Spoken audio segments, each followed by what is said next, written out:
ये चाहते हैं कि आपका माइंड हमेशा आपके कंट्रोल में रहे और आप उसे अपनी मर्जी के मुताबिक काम ले सकें। अगर आप यही चाहते हैं तो इस वीडियो को आखिर तक जरूर देखिएगा।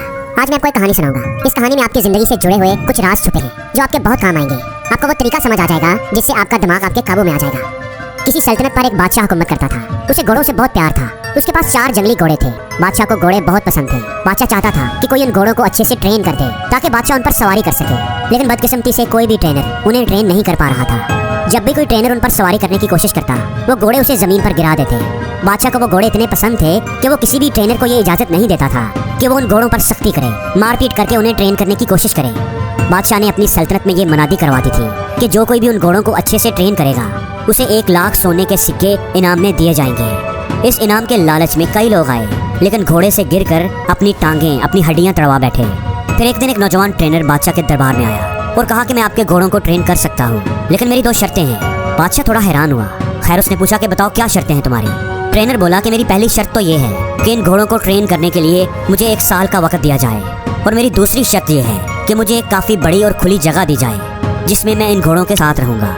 मैं ही इन घोड़ों की देखभाल करूँगा और इनके खाने पीने का इंतजाम करूँगा। उस जगह के इर्द गिर्द काफ़ी ऊंची दीवार होनी चाहिए ताकि कोई भी अंदर आकर मुझे डिस्टर्ब ना कर सके।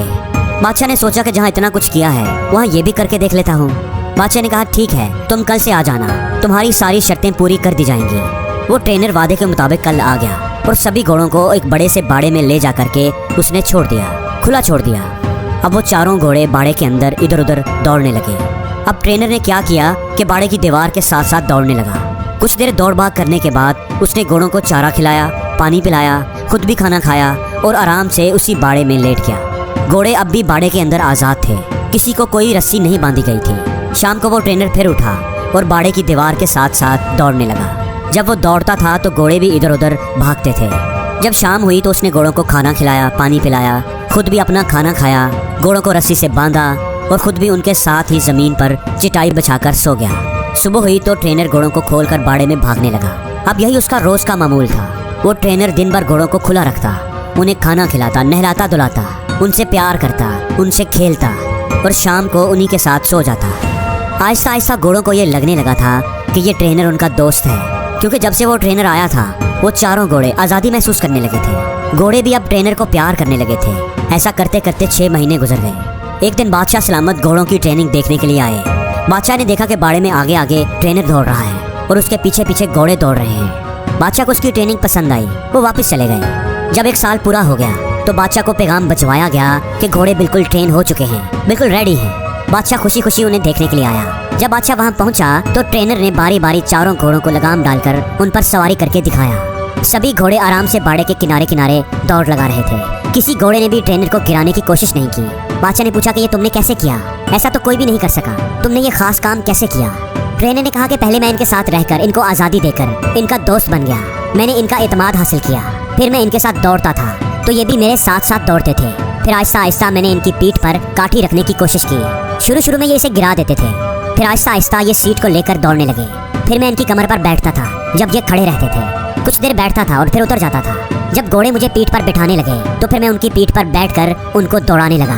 अब नतीजा आपके सामने है। बादशाह ये जानकर बहुत खुश हुआ। उसने उसे सोने के सिक्के भी दिए और उसे हमेशा के लिए उन घोड़ों की देखभाल के लिए नौकरी पर भी रख लिया। दोस्तों, अब ये तो एक कहानी थी जो आपको जरूर पसंद आई होगी, लेकिन हमें तो ये देखना है कि हमें इस कहानी से क्या सीख मिलती है, क्या सबक मिलता है। ये कहानी हमें क्या सबक देती है? तो बात कुछ ऐसी है कि हर इंसान के अंदर, इस दुनिया में मौजूद हर इंसान के अंदर भी ऐसे ही 4 घोड़े होते हैं जो उसके कंट्रोल में नहीं होते। परेशानी का घोड़ा, गुस्से का घोड़ा, घमंड का घोड़ा, लालच का घोड़ा। और कहानी में जो ट्रेनर है वो है आपका दिमाग, आपकी अकल, आपकी समझदारी।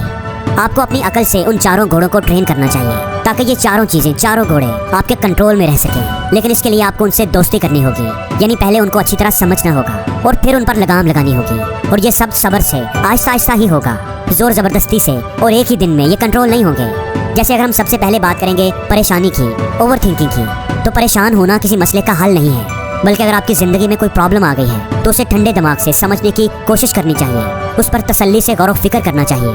फिर ही आपको उस मसले का हल मिलेगा, वरना परेशान होते रहने से कुछ भी नहीं होगा। दूसरे नंबर पर है गुस्से का घोड़ा।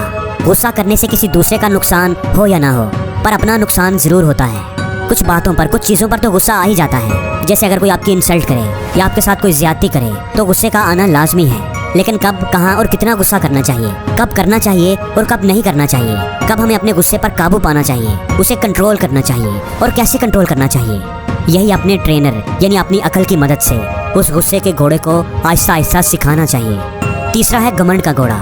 ये काम मैं कर सकता हूँ, इसे खुद एतमादी कहेंगे, लेकिन ये काम सिर्फ मैं ही कर सकता हूँ, इसे घमंड कहेंगे।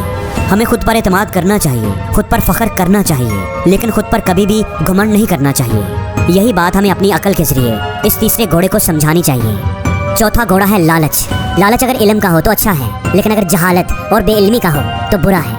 लालच अगर सही तरीके से, समझदारी से, मेहनत से, रिस्क हलाल कमाने का हो तो अच्छा है, लेकिन लालच जल्दी से, गलत तरीके से, नाजायज कामों से दौलत हासिल करने का हो तो बुरा है।